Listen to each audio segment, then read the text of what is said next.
Doctor साहब ने कहा ना कि आपको दिमाग लगाने की जरूरत नहीं है। दिमाग नहीं लगाना चाहिए, क्योंकि दिमाग लगाने से दुख पैदा होता है। हाय हाय। ज्यादा दिमाग लगाओगे तो दुख पैदा होगा। विधायक जी बैठे, सांसद जी बैठे, मंत्री जी बैठे। अब अगर आप दिमाग लगाओगे तो कांग्रेस वाले दिमाग लगाएंगे तो उन्हें इस बात का दुख होगा कि उनके नेता नहीं समझ रहे उनसे। कांग्रेस के नेता कूद कूद के बीजेपी में आ रहा है, कांग्रेस वाले से नेता नहीं संभल रहे। और भारतीय जनता पार्टी वाले दिमाग लगाए तो उनसे उनके कार्यकर्ता नहीं संभल रहे हैं। इनसे तो अपने प्रवक्ता नहीं समझ रहे हैं। अरे कोई किसी से ही नहीं संभल रहे। आप हम खुद नहीं संभल रहे अभी तक है? कम से कम मैं ऐसी एक भी बात नहीं बोलूंगा जिससे किसी की आत्मा को ठेस पहुंचे। आप काम की बात बोलो ना। 2 घंटे हो गए कवि सम्मेलन चलते चलते, इतना बड़ा कवि सम्मेलन, जो बात बोलना थी एक भी नहीं बोल रहे। 2 कवियों ने कविता पढ़ ली, 2 घंटे हो गए, एक बार भी मंच पे चाय नहीं आई। कम से कम तो चाय तो पिलाओ यार। जिंदाबाद जानी। भाई काम की बात करो, काम की बात करो। दिमाग लगाने से कोई मतलब नहीं है। दिमाग जो लगाए वो लगाए ना। आप ही के यहाँ का बेटा नरेंद्र दामोदर दास मोदी चाय वाला, ये लो जी भाई साहब। चाय वाले को नहीं रोकना चाहिए बेटा। अरे अरे चाय वाला आदमी वहां गया 7 समंदर पार। जिस ब्रिटिश गवर्नमेंट के अधीनस्थ हिंदुस्तान 100 साल तक गुलाम रहा, 100 साल तक ये भारत हिंदुस्तान गुलाम रहा ब्रिटिश गवर्नमेंट के। इसी हिंदुस्तान के, इसी गुजरात का एक बेटा जब लंदन में गया नरेंद्र दामोदर दास, तो 7000 लोग वंदे मातरम का जयकारा लगा रहे थे। हमें इस बात का गर्व है मेरे भाई। आपको ताली नहीं बजाना, मैंने कहा क्या कि बजाओ। नहीं भाई, माल ओरिजिनल होगा तो मार्केट में अपने आप बिकेगा। इसमें विज्ञापन की क्या जरूरत है कि ताली बजाओ ताली बजाओ। नहीं, मैं आपसे एक बात पूछना चाहता हूं, आप क्या ताली बजाने वाले हो? भैया कौन बजाता है? भैया मेरी चाय रख देना एक अलग से। कोई ऐसी बात ही नहीं, सामान्य सी बात है। बहुत बढ़िया। अच्छा देख, यहाँ भी ऊपर है, चाय वाला अकेला नहीं आया, साथ में अपना लेके आया है। चाय वाला दिल्ली अकेले नहीं जाता, लेके जाता है। वो तो लेके क्या जाते हैं, चाय वाले तो वरिष्ठ लोगों को लेके जाते हैं। जैसे आप अपने वरिष्ठ प्रधान दुबे जी को लेके चल रहे हो, चल रहे 3 दिन से। बोले ये 3 दिन से मेरे साथ में दुबे जी। ऐसे कैसे हमारे चाय वाले, जो हमारे देश के आदरणीय प्रधानमंत्री जी, वो भी अपने वरिष्ठों को साथ में रखते हैं। जो श्रेष्ठ बड़े हैं, उनसे उम्र में बड़े हैं, उनको सम्मान देते हैं। मुरली मनोहर जोशी जी, लाल कृष्ण अडवाणी जी, सबको आगे बिठाते हैं। और आगे बिठा करके फिर इस माइक से कहते हैं वो कि भाइयों और बहनों, आज मैं जिनकी वजह से हूं, इन लोगों की वजह से यहाँ पे खड़ा हुआ हूं, और ये जहां पर बैठे हुए हैं, ये मेरी वजह से यहाँ पर बैठे हुए हैं। तो ऐसा थोड़ी सब साथ में लेके चल रहे हैं। तो कुछ नहीं, ये मेरे को याद आ गया तो मैंने सुना दिया। पहली बार कवि सम्मेलन हो रहा, अगर मैंने सुना था तो ये डॉक्टर साहब सुना देते, क्या मतलब है? अब ये नहीं भी सुना है तो इनको क्या फर्क पड़ रहा है? इनके तो 20 लाख पक्के, हमारे तो 1 लाख तो होने। ये सारी बात है हमारे। बात ये नहीं, कुल मिलाकर के बात ये है कि भाई, हमारे डॉक्टर साहब ने कहा अभी कि ऐसे हमारे हिंदुस्तान के नेताओं की बात हम विदेश में जाकर के क्यों करें? और वाकई में नहीं करना चाहिए। जैसे भी हैं अपने हैं भाई। अगर ये सड़क खाएं, ये चारा खाएं, ये 10 करोड़ खाएं, 20 करोड़ खाएं, तो अपने हैं भाई, अपने यहीं का खा रहे, क्या मतलब है? और अपन नहीं खाएंगे तो कौन खाएगा? ये हिंदुस्तान की संपत्ति सरकारी संपत्ति है, इस पर सबको अधिकार है। आप खाओ पियो ऐश करो, बस संसद में घाटे का बजट मत पेश करो। और ये कौन चिल्ला रहा कि खा गए खा गए? ये वही चिल्ला रहा जिसको खुद को खाने को नहीं मिला। इसलिए आप खाइए, खाने में कोई दिक्कत नहीं है। मैं पीने के बारे में कुछ भी नहीं कहना चाहता हूँ। इस पीने को लेकर के बहुत सारी समस्या पैदा हुई। दुबई के अंदर श्रीदेवी मर गई, मालूम पड़ा कि पीने से मरी थी। इसलिए पीने के बारे में मैं कुछ भी नहीं कहना चाहता हूँ।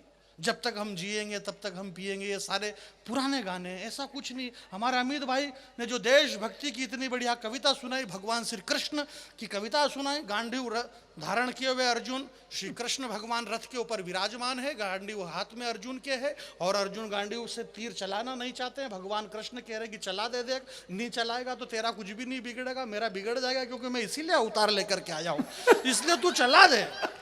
तो वो चलवा नहीं कर रहे। बात कुछ नहीं। गीता वीता आप दुनिया के कोई से भी शास्त्र पढ़ लो, 18 पुराण पढ़ लो, 6 शास्त्र पढ़ लो, 4 वेद पढ़ लो, रामायण पढ़ लो, भागवत पढ़ लो, गीता पढ़ लो, दुनिया में कुछ भी पढ़ लो, उसका बस एक ही सार है कि जो आया है वो जाएगा, वो जाएगा, और जो जाएगा वो वापस आएगा। ये जो लोग इधर से आ रहे हैं ये वापस पता नहीं कब चले गए और वापस आ रहे हैं। ऐसा आने जाने का सिलसिला बस रखो, ऐसा कुछ भी नहीं है। अपन मैं आपके बीच में यहाँ ये नाम गलत छप गया और ऐसा कुछ भी नहीं। नाम जिसकी जैसी रही भावना प्रभु मुहूर्त नहीं देखी ऐसी। हमारे कुमार सर तो आजकल अपने अपने राम की कथा कर रहे, राम के ऊपर भी बोल रहे। हमारी बहुत सारी माता बहनें, अहमदाबाद में मेरी बड़ी बहन रहती है, टेंशन में आ गई। बोले आ कांता बहन तुम्हें शू बताऊं? बोले शू? बोले आ मुंडो लटकाड़ी ने हूँ लेवाने बैठी। बोले आ कुमार विश्वास सर ने कथा उड़वाने हम मरवाने गई। बोले हूँ? बोले आ कुमार सर ने कीधो कि जिंदगी 4 दंडनी। बोले आ जिंदगी 4 दंडनी तो आ मुंडो लटकाड़वानी हूँ बात है। बोले आ मैंने 28 दिन नो टॉपअप लखाड़ी नाख्यो मोबाइल में। अब वो 28 दिन का टॉपअप बिगड़ जाए क्योंकि जिंदगी तो 4 दिन की। कुमार सर ने कहा अगले इनके माथे आगे बोलो जिंदगी कितने दिन की? बोले 4 दिन की। बोले मेरे 28 दिन की में से 24 रुपए का क्या होगा? अगला आदमी 1-1 रुपए का हिसाब लेना चाहता है। मेरे भाई मैं आपके बीच में एक बात कहना चाहता हूं। डिजिटल खिड़की का बहुत बहुत धन्यवाद, जो एक बड़ी कंपनी इस देश के अंदर राष्ट्रभाषा हिंदी, जो कि सिर्फ हमारी राष्ट्र भाषा ही नहीं है बल्कि हमारी माँ है, इस माँ राष्ट्रभाषा हिंदी को लेकर के पूरे देश के अंदर एक बड़ा मिशन इन्होंने बना रखा है। मैं डिजिटल खिड़की को प्रणाम करता हूँ, जो यहाँ मोरबी जैसी जगह में पहली बार इतने विशाल लोगों की भीड़ में इतना बड़ा कवि सम्मेलन आपने करवाया। आप चाहते तो यहाँ पर और भी कुछ प्रोग्राम करवा सकते थे, किसी फिल्म स्टार को बुला सकते थे और कोई प्रोग्राम करवा सकते थे, परंतु आपने राष्ट्रभाषा हिंदी का कवि सम्मेलन करवाया है। इसलिए मैं राष्ट्रभाषा हिंदी की कविता की तरफ से आप सबको बहुत बहुत धन्यवाद ज्ञापित करता हूं। इसमें ताली बजाने की जरूरत नहीं है, दूसरे प्रोग्राम में पैसा और ज्यादा लगता है, ये थोड़ा सस्ता प्रोग्राम था। ये कविता मैं आपके बीच में सुना देता हूँ। इधर के सारे लोग बैठे हुए विराजमान। मैं डिजिटल वालों को बहुत बहुत धन्यवाद ज्ञापित करता हूं, बधाई देता हूं। डॉक्टर कुमार विश्वास सर का बहुत बहुत धन्यवाद कि आपके दर्शन करने का हमें सौभाग्य मिला। आप भी, हमारे भैया भी बहुत बड़े भावुक हो रहे थे। बोले हमारे छोटे से निमंत्रण पर देश के इतने बड़े कवि वशिष्ठ कुमार विश्वास जी और सारे बड़े कवि यहाँ पर आ गए। मैंने कहा आपको इतने भावुक होने की जरूरत नहीं है, इन्होंने जितने मांगे इतने आपने दे दिए तो ये आ गए। इसमें कोई नई बात थोड़ी नहीं है। आप पैसे देते तो सब आ जाते।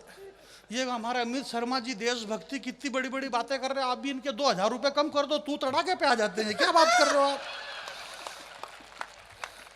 आदमी को यथार्थ में जीना चाहिए, जो सत्य क्या है उस सत्य पे जियो यार। बाकी फोगट की बातें सब ऐसा वैसा करने से कुछ भी नहीं है। और 2 घंटे से एक ही बात हो रही। बोले मोरबी में पहली बार कवि सम्मेलन हुआ, भैया कह रहे थे बोले 370 हटी, 370 हटी। अरे भाई 370 क्यों हटी?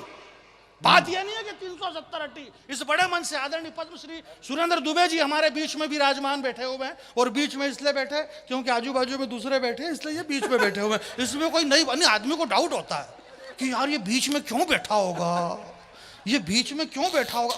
आदमी अरे यार कंफ्यूज हो जाता ना कि यार ये कब सब कह रहे हैं कि हमारे बीच में दुबे जी बैठे हैं, हमारे बीच में दुबे जी। तो क्या मालूम दुबे जी को डर लगता है कि ये आजू बाजू में क्यों नहीं बैठते हैं, ये बीच में क्यों बैठते हैं। तो ये बीच में इसलिए बैठते हैं कि देखो एक तो ये जगह यही खाली थी, और जो बड़े होते हैं हम उनको बीच में बिठा के रखते हैं, क्योंकि बड़े से हमें बहुत कुछ लेना होता है। आप सर ने बताया, कुमार सर ने, आपको बिल्कुल भी ध्यान नहीं देना है। कुमार सर मुझे बहुत प्यार करते हैं, और प्यार इसलिए करते हैं कि हालांकि मैं हूँ भी इस काबिल, इसलिए करते हैं, कोई खास बात नहीं इसमें। तो ये अलग बात है कि ये मेरे से करते हैं और मैं और किसी से करता हूँ, ये मालूम नहीं पड़ रहा। इस देश में ऐसे कर करके हमारे मध्य प्रदेश में सरकारें गिर गई। कौन किससे कर रहा मालूम ही नहीं पड़ रहा। और अखबार वाले लिख रहे, बोले सरकार गिरी रे, सरकार गिरी, टीवी पे चैनल पे बोले सरकार गिर गई, सरकार गिर गई, सरकार गिर गई। सांसद महोदय मैंने कहा बोले सरकार गिर गई, इससे तकलीफ नहीं है, तकलीफ ये है कि कितनी गिरी ये तो बताओ। क्या बात है, वाह वाह वाह। हमारे राजनीतिक स्तर क्या है और क्या नहीं। इस हिंदुस्तान की 135 करोड़ जनता ने, ये जो इतना बड़ा विशाल कवि सम्मेलन हो रहा है, हमारे अमित भाई ने बताया कि भगवान श्री कृष्ण। मेरे भाई एक बात बताना चाहता हूं मैं आपसे, हिंदुस्तान, ये इसको इको बंद करो, मैं गाता कहाँ हूं? मैं तो गा ही नहीं रहा हूं, मैं तो खाली बोलता हूं प्लेन। और जब मैं बोलने में इतना मजा आ रहा तो फिर गाने से क्या मतलब है? गाना नहीं। रामधारी सिंह राष्ट्र कवि दिनकर जी ने कहा है कि गाकर, गीत गाकर किसी को रिझाने का मतलब गीत नहीं होता है, गीत का मतलब ये होता है कि वो जो गीत है वही गीत है। नहीं वो मतलब उसमें इतना लोट लेने के वो मैं भूल गया, दिक्कत ही है, बात ही है। कई बार क्या है कि मैं भूल जाता हूँ कि कौन सी कविता कहाँ से शुरू करना होती है। अब क्या है कि मैं बहुत छोटा भी है, क्या है कि सारे बड़े कवि हमारे सुरेंद्र दुबे जी को पद्मश्री मिली है अच्छा और पद्मश्री हैं, और हमें गर्व है कि आप हम इनके साथ बैठते हैं। हमारे आने वाली पीढ़ी जब होगी ना, तब ये अमित और ये दोनों हैं छोटे हैं, अब ये सब के एक तो बोले छोटा बच्चा है, छोटा बच्चा भी, इसमें इसकी तो कोई गलती है ही नहीं। अब ये पैदा ही बाद में हुआ इसलिए छोटा है, बाकी कोई गलती थोड़ी इसकी। फिर इस गलती इसके माता पिता की कि इसको बाद में पैदा करा उन्होंने, तो इसमें इसकी कोई गलती नहीं है। तो ये सारे बड़े कवि हैं, पद्मश्री हैं सुरेंद्र दुबे जी, बहुत बड़े कवि हैं, वरिष्ठ कवि हैं। श्रद्धेय कुमार विश्वास जी का परिचय मैं इसलिए भी नहीं दूंगा कि कई बार अगर इनका परिचय हमारे बहुत सारे कवि इस तरह से देते हैं और उनको यही मालूम है कि भले तुम किसी तरीके से दे लो, होगा तो वही जो होना है। आप बिल्कुल भी नहीं समझ रहे और समझना भी मत, कि कुछ चीजें ऐसी होती है मेरे भाई के। माता कौशल्या से पूछा कि तुम्हारा गर्व से मस्तक कैसे ऊंचा हो गया? तुम्हारे बेटे राम हैं, हमारी राष्ट्रभाषा हिंदी, हमारी माँ है, तो हमारी माँ का मस्तक तब ऊंचा हो जाता है कि जब किसी 200-300 करोड़ रुपए लेने वाले किसी अक्षय कुमार जो गुटके पाउच खा खा के थूकवाने वाले अजय देवगन जैसे फिल्म स्टारों को वो चाहे 100-200 करोड़ रुपए ले ले, उससे दिक्कत नहीं है। हमारी राष्ट्रभाषा हिंदी, हमारी माँ का मस्तक तब बड़ा हो जाता है, ऊंचा हो जाता है कि वो अपनी कोख से एक ऐसे बेटे को जन्म देती है जिसकी 4 लाइन किसी भी बड़े फिल्म स्टार के नशे को 2 मिनट में उतारने के लिए काफी है। ऐसे श्रद्धेय कुमार विश्वास जी जिन्होंने हिंदी भाषा को माँ तक पहुंचाया। एक बार पीछे तक मेरी आवाज जा रही है, हाथ खड़े करो पीछे वाले, बजाओ उधर से कैमरा घुमा देना, बजा देता है।